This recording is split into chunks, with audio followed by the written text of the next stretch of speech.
Hey guys, what's up? It's Combat Saturday, and today's topic is all about the wooden dummy, the Mook Jong, as I like to call it in Cantonese, okay? Which means wooden man, alright? So, a lot of people have seen this in the background of my videos, and they've seen it in movies, and they've seen the Ip Man movies and all that kind of stuff in pictures, and Bruce Lee used to train on it, okay? So, what's the whole deal behind this thing? Okay, let me first start by saying there's nothing, mystical about it. Chinese martial arts schools, Chinese culture in general, they like to mystify things, okay? It's just a training tool like anything else, all right? And this is your partner, okay? This is your very strong, solid training partner, okay? Who's not gonna move, you have to move around him, okay? So you can see this at the construction of it. The arms are very, very short, okay, because it's meant to train close range techniques and short bridge. So this is kind of like your opponent's elbow. The tip here is like your opponent's elbow, right? So if I stand here, you can see my elbow is here, right? It doesn't come all the way out here to my hand, it stops here, okay? There's two arms going out on an angle like this, all right? Because that's kind of like when someone's punching, right? Right? They don't punch this way, right? They punch, right? A little X, right? Because you're trying to punch in the face, right? So bang, bang, right?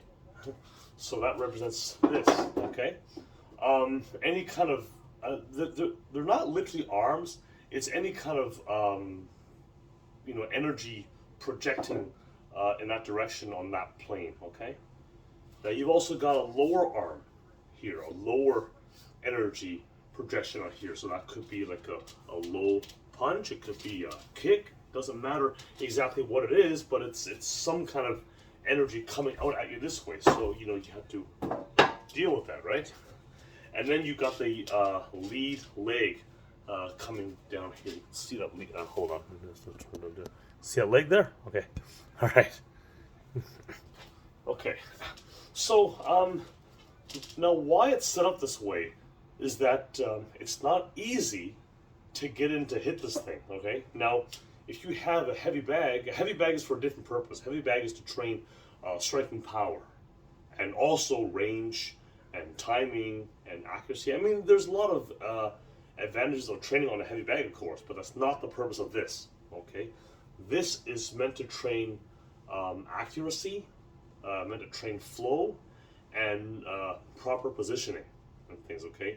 And it doesn't make it easy for you to strike the body. The purpose is still the same. You want to hit the trunk here, the body of it, okay?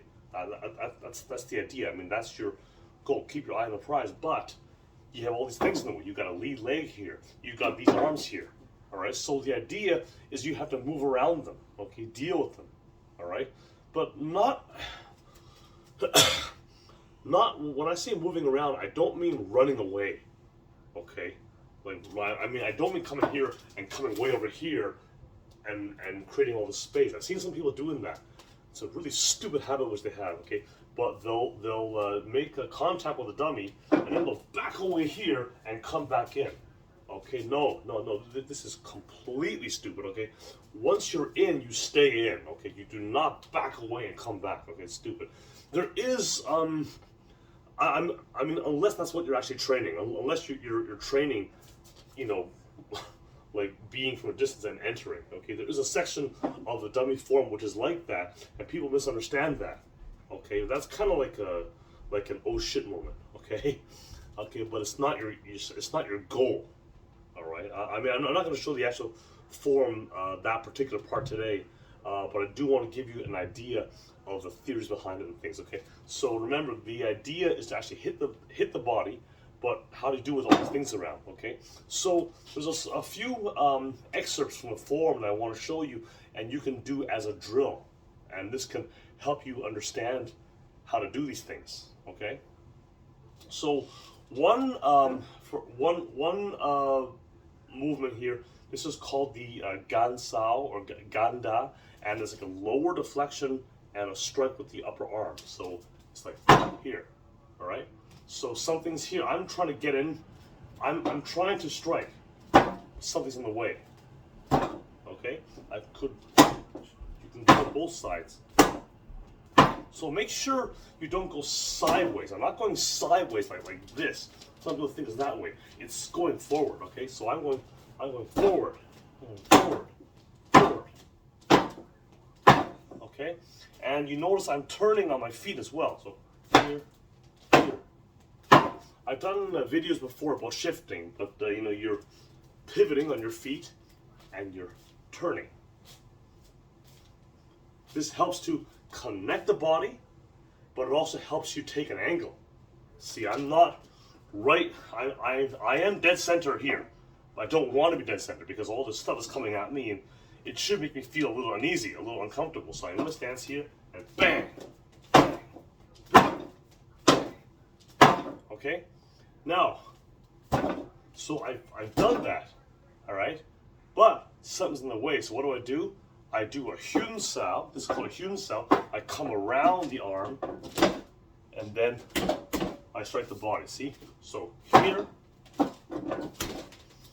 So Gun Sao. Come right here. There's a little check there. Here, there, and then bang. And I step in with my foot. There's a lot of things going on, I know, but just bear with me, okay? So here, step, and then step in, okay?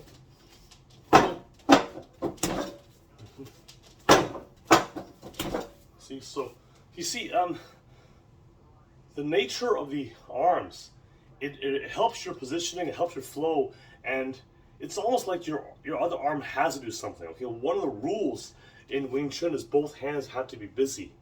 Okay, you're never gonna have a dead hand. Both hands are doing something. Okay, one's hitting, one's controlling, and then you'll change it up or whatever. Okay, but so here, okay, there's the deflection hand. There's a striking hand, okay? But something's in the way. I say, shit, well, I gotta go around it, all right?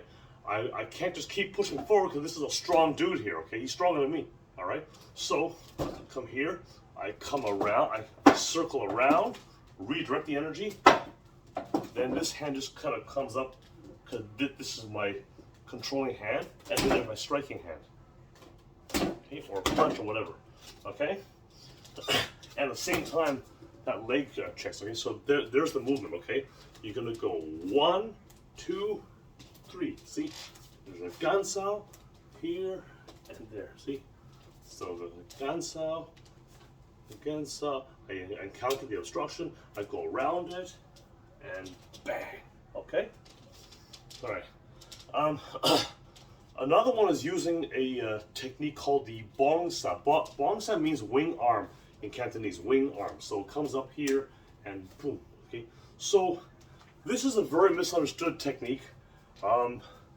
It's not like I'm trying to do it, but if I encounter a force, I just flip it because I yield with a force. I'm not gonna push. So I'm not gonna do that because what if the guy's stronger than me, right? I just kind of yield, and then I can do that, or I can come a different angle. Or I can do what we call, there's a technique called wrong bong, where I actually go to the wrong arm, and this is again an oh shit moment, and bang. Okay, a lot of the movements trained are actually oh shit movements, where the assumption is that you've messed up. All right, it's pretty naive to think that you'll always do everything perfectly. You know, you're not going to. I mean, if everything goes well, you will do everything right, and everything's going to be fine. You'll kick his ass, you go home, and that's it. But things don't always work out quite so conveniently for you, okay? So you have to try and train things incorrectly, and then recover. Okay, that's life, right? So if I'm doing, let's say I'm called the right bong or the correct bong, I'm gonna go 1, 2, 3. See, so I'm hitting. My left is hitting this left arm here.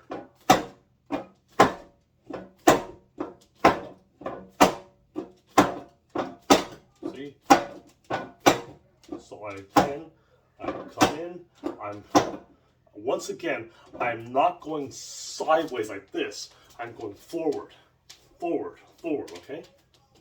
Forward, forward, forward, forward. All right, now here comes the wrong one, okay?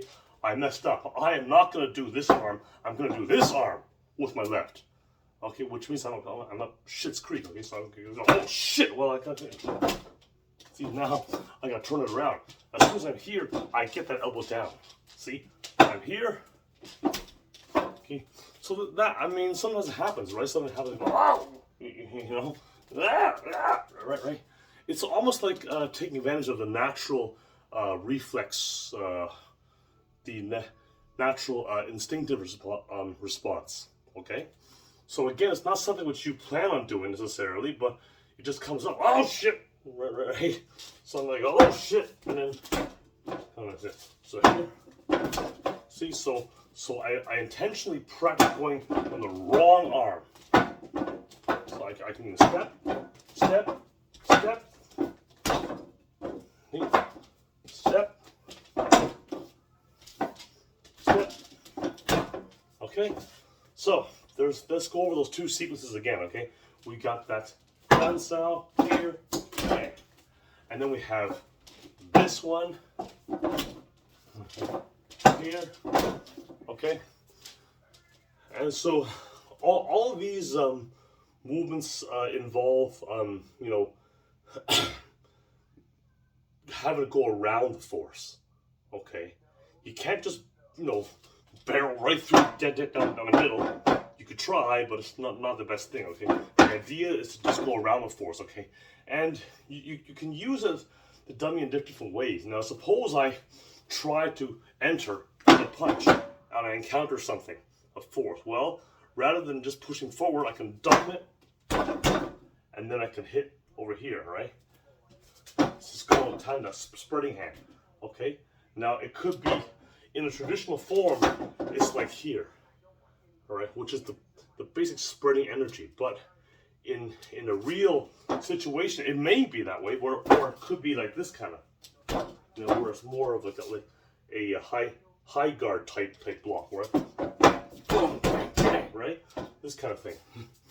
You know, so sometimes things end up coming out as a different expression, but it's the same energy, the same thing. You know, people look at it and they might not recognize it as being a classical technique, but it is the same thing if you understand it properly. Okay, so there's the two sequences that I want to go over today. Okay, we have that Gansao, strike, and then we have this correct bong, bong sao, and then we have this wrong bong sao and turn into the Tanda. Okay? Okay? So as soon as you're here in this oh shit moment, drop that elbow. Drop that elbow. Get it down, okay? That's what some people do. I don't understand this. They'll do this, they'll back away, and they'll come back in. Alright, well, I mean, if I don't know why you back away like that. I mean, you're here. Stay in there. Okay, I don't know why you do that. Okay, so, anyways,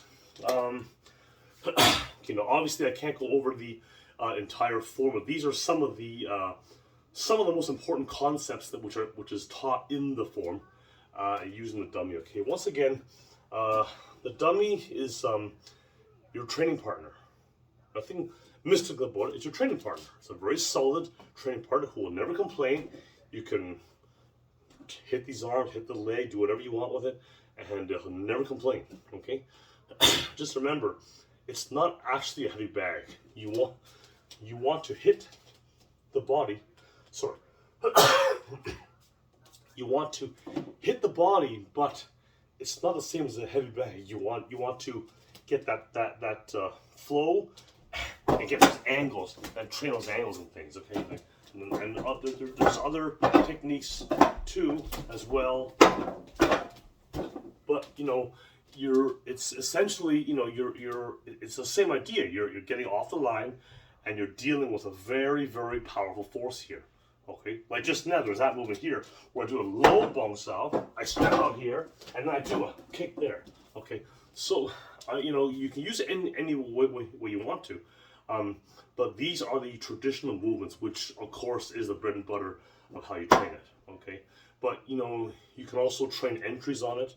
You know, for distance, right? If you come in and I do a 1, 2, 7, it says a 1, 2, 7, right?